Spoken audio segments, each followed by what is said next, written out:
Welcome to the bird media. నేను మీ Pawan Krishnamurthy. Operation Mahadev July 28వ తేదీన భద్రతా దళాల ఆపరేషన్లో 3 ఉగ్రవాదులు హతమయ్యారు.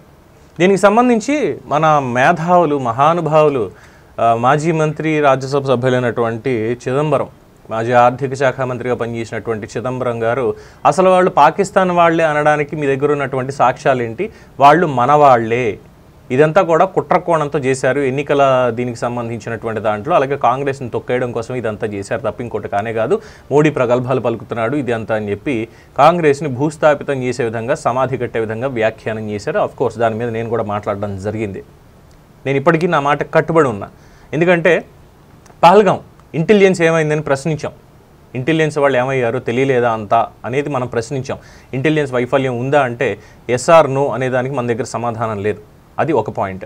అంతకుముందు కూడా నరేంద్ర మోడీని ఎన్నోసార్లు మనం ప్రశ్నించాం. ఎన్నో డీల్స్కి సంబంధించి సీక్రెట్గా ఉంచారు. ప్రధానికి మీరు జాతీయ భద్రత అనేటువంటి ఒక కారణం చెప్తున్నారు తప్ప ప్రజలకు తెలియాల్సినటువంటి వాస్తవాలు తెలియనివ్వడం లేదు, ఎందుకని చెప్పి మీరు తెలియనివ్వడం లేదు ప్రశ్నించాం. సో దానికి ఏదో ఇప్పుడు కొంతమంది కాంగ్రెస్ వాళ్ళు కావచ్చు, మిగతా వాళ్ళు కావచ్చు, పవన్ కూడా భజన పరుల్లో చేరిపోయాడు, భక్తుడు అయిపోయాడు అని చెప్పి చాలామంది కామెంట్లు. అఫ్కోర్స్ నాకు కొన్ని ఫోన్ కాల్స్ కూడా వచ్చాయనుకోండి కొంతమంది తెలిసిన వాళ్ళ దగ్గర నుంచే, ఏరా బాగా ఎక్కువ మాట్లాడుతున్న ఈ మధ్యన తీవ్రవాదులని ఇదేని కాంగ్రెస్ వాళ్ళని తిట్టడమే నీకు పని అంటే, కాంగ్రెస్ వాళ్ళని తిట్టడం మాత్రమేనే పని కాదు, ప్రజలకి సంబంధించినటువంటి విషయంలో ఎవరు తప్పు చేసినా సరే ఆ ఇన్ఫర్మేషన్ గ్యాదర్ చేయడం కోసం అని చెప్పి, లేదు ప్రజలకి సమాచారం ఇవ్వడం కోసం ఎవరినైనా సరే నేను విమర్శిస్తాను, ప్రశ్నిస్తాను. అందులో ఎటువంటి అనుమానం లేదు. నేనేం మోడీ గారికి పరమ భక్తుడిని కానే కాదు. 100% తెలంగాణ, ఆంధ్ర ప్రయోజనాల దృష్ట్యా నేను ఎవ్వరికీ భక్తుడిని కానే కాదు, రాష్ట్ర ప్రజలకి మాత్రమే నేను బాధ్యత. ఇది గమనించాలి. సరే, ఇక సిపిఐ నారాయణ గారు కూడా వచ్చినటువంటి వాళ్ళు సేమ్ కాంగ్రెస్దే. వామపక్షాలంటే ప్రజల కోసం పనిచేస్తారు అనేటువంటి ఒక పేరుంది. ఎన్నికల్లో ఎక్కడ గెలవకపోయినా ఏం చేసినా కూడా, ఏ ఉద్యమం అన్నా సరే వాళ్ళు వస్తారు ఖచ్చితంగా ప్రజల తరఫున, అది వాళ్ళకు ఉంది అనేటువంటి ఒక నమ్మకం ఖచ్చితంగా ప్రజల్లో ఉండేది. ఎర్ర జెండా అనేటువంటిది ఒక సెంటిమెంట్ ఇప్పటికీ కూడా. కాకపోతే వాళ్ళు కూడా అపహాస్యం పాలవుతున్నారు అనేది మాత్రం తెలుసుకోలేకపోతున్నారు. ఆయన మాట్లాడినటువంటి మాటలు చూస్తే మొన్న వాళ్ళు నిజంగానే మోడీ దగ్గర ఉన్న సాక్ష్యాలు బయట పెట్టాలి, వాళ్ళు పాకిస్తాన్ వాళ్ళని మీరు ఎలా చెప్తారు అసలు అంటూ ఆయన కూడా డిమాండ్.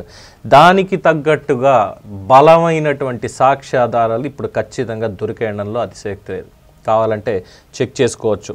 ఆ 3 ఎవరైతే చనిపోయారో వాళ్ళు 28వ తారీఖున భద్రతా దళాల కాల్పుల్లో చనిపోయారు, పాకిస్తాన్కి సంబంధించిన వాళ్ళే అని చెప్పి స్పష్టంగా లష్కరే తోయిబా LET వాళ్ళకి సంబంధించినటువంటి వాళ్ళే అని భద్రతా దళాలు బయట పెట్టే వాస్తవాలు. అందులో 3 కీలకమైనటువంటి పాయింట్లు వాళ్ళు చెప్పారు. అలాగే వీళ్ళ దగ్గర నుంచి పాకిస్తానీ ఓటర్ గుర్తింపు కార్డులు లభించాయి. అవి సులేమాన్ షా, అబూ హంజా పేరు మీద ఉన్నాయి. అలాగే కరాచీలో తయారైనటువంటి candy land chocomax chocolate wrappers, అలాగే దెబ్బతిన్న ఉపగ్రహ ఫోన్లో లభించిన మైక్రో SD కార్డులో Pakistan national database and registration authority NADRAకి చెందిన బయోమెట్రిక్ రికార్డ్స్, అలాగే వీళ్ళ వేలిముద్రలు, ఫేస్ టెంప్లెట్స్, కుటుంబ వివరాలు ఇవన్నీ కూడా వాళ్ళకి లభించాయి. ఈ చిరునామాలు పాకిస్తాన్ ఆక్రమిత కాశ్మీర్లోని చంగామంగా, కొయియాన్ ఈ గ్రామాలుగా భద్రతా దళాలు వెల్లడి చేశాయి. ఇందులో బాలిస్టిక్ అండ్ DNA విశ్లేషణ చాలా కీలకంగా ఉంది. అందులో పహల్గాం బైరాసన్ లోయలో లభించిన 7.62x39 mm షెల్ కేసింగ్స్, తుపాకులకు సంబంధించినటువంటి బుల్లెట్ కేసింగ్స్ ఏవైతే ఉన్నాయో ఇవి ఉగ్రవాదుల నుంచి స్వాధీనం చేసుకున్న AK-103 రైఫిల్స్ మీద ఉన్న గుర్తులతో సరిపోలాయి. 6 శాస్త్రవేత్తలు దీన్ని ధృవీకరించారు ఆఫ్టర్ క్రిటికల్ అనాలిసిస్. అదే కాకుండా రక్తం నుంచి సేకరించినటువంటిది, పహల్గాంలో దొరికిన రక్తం నుంచి సేకరించిన DNA హతమైన ఉగ్రవాదుల DNA తోటి సరిపోలింది. ఈ ఉగ్రవాదుల సూత్రధారుల దాడికి సంబంధించిన వాళ్ళు ఎవరున్నారు అనేది చూస్తే, సులేమాన్ షా ఎలియాస్ ఫైజల్ జట్ పహల్గాం దాడికి ప్రధాన సూత్రధారిగా భద్రతా దళాలు చెప్తున్నాయి. అలాగే షూటర్గా గుర్తించారు. అబూ హంజా ఎలియాస్ హబీబ్ తాహిర్ రెండో షూటర్, యాసిర్ ఎలియాస్ జిబ్రాన్ మూడో షూటర్. వీళ్ళ 3 భద్రతా దళాలు వేసి పడదొబ్బాయి. ఇప్పుడు చిదంబరం గారికి, నారాయణ గారికి కూడా అర్థమైందనుకుంటా, వాళ్ళు భారతీయులు కాదు, పాకిస్తాన్ ఆక్యుపైడ్ కాశ్మీర్లో ఉగ్రవాద శిబిరాల్లో ట్రైన్ అయినటువంటి లష్కర్ ఈ తయిబాకి సంబంధించినటువంటి ఉగ్రవాదులు అని. ఇవే కావాలా, ఇంకా తీసుకెళ్ళి ఏమన్నా POK బార్డర్లోకి తీసుకెళ్ళి వాళ్ళకి పంచనామా చేసి అక్కడ వాళ్ళ ఇంటికి కూడా తీసుకెళ్ళి ఏమని చూపించాలా అడుగుతున్నా, జస్ట్ ఆస్కింగ్. అక్కడికి తీసుకెళ్ళి ఏమని చూపించాలా అని అడుగుతున్నా. చూపించమంటే వాళ్ళకు కూడా చేతికి గన్ ఇచ్చి బుల్లెట్ ప్రూఫ్ జాకెట్లు వేసి చిదంబరం గారికి నారాయణ గారికి బార్డర్లోకి తీసుకెళ్దాం. కూంబింగ్ ఆపరేషన్స్కి వెళ్ళిన తర్వాత వాళ్ళకి కూడా తెలుస్తుంది, 100% వాళ్ళకు కూడా తెలుస్తుంది. మనం ఇప్పుడు కాల్చి చంపింది పాకిస్తాన్ తీవ్రవాదులని అని చెప్పి వాళ్ళకి చూపిస్తే సరిపోతుంది. ఎలా ఉందంటే వీళ్ళు అడిగేదానికి భద్రతా దళాలు కూంబింగ్కి వెళ్ళినప్పుడల్లా, లేదు ఇంటెలిజెన్స్ రిపోర్ట్ తీసుకొని వాళ్ళకి ఎక్కడ స్పాట్లో ఉన్నారు ఏంటని తెలిసినప్పుడల్లా సీక్రెట్గా వెళ్ళి వేసేసి వస్తుంటారు చూసారా. వీటన్నిటినీ కూడా లైవ్లో టీవీ ఛానల్స్ చూపించినట్టుగా ఈ నేతలు గొడవ పడేటువంటివి, లేదంటే సభల్లో కూర్చొని కలాపాలు చేసేటువంటివి, ప్యాకాట ఆడేటువంటివి, ఇలాంటి వీడియోలు బయటకు వస్తే ఎలా ఉంటుందో అలాగా వీళ్ళని కూడా తీసుకెళ్ళి ఆ ఉగ్రవాదులకు సంబంధించి లైవ్ చూపించాలన్నమాట.